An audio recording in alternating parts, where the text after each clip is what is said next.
receta necesitamos 1 kilo bien cumplido de memoria. Necesitamos 500 gramos de sonrisa. Necesitamos unas cuantas cucharadas soperas, o mejor un par de cucharones de ganas de hacer cosas. Necesitamos 2 sobrecitos de genio y otros 2 de carácter. Y necesitamos 1,5 litros de cariño. Y esto hay que hornearlo exactamente este año, porque esto es una temperatura fija pero variable al mismo tiempo, cosas que pasan, ¿no? Pero este año esto hay que hornearlo exactamente a 92 grados. Así que aquí tenemos el resultado de la receta, más o menos. Tía Gregoria, un aplauso para ella. 400 en cuadrilla. Como estáis todos a reírme, no saco la perronita.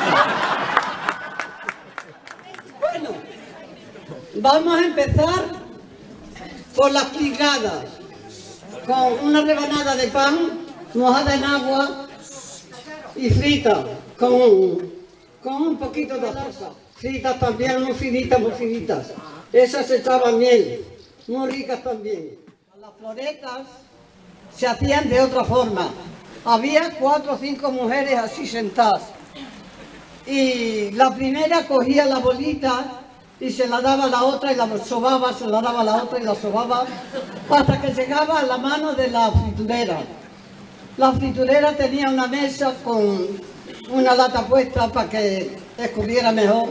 La daba y la quedaba finita como el papel. Y luego cogía, la extendía bien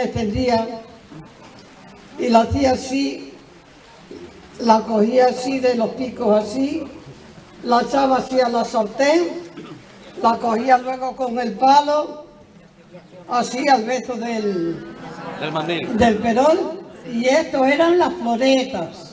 Lo que hacemos ahora son las flores. Venancia del alma mía, con cuánto gusto y afán, te preparo la enramada la víspera de San Juan.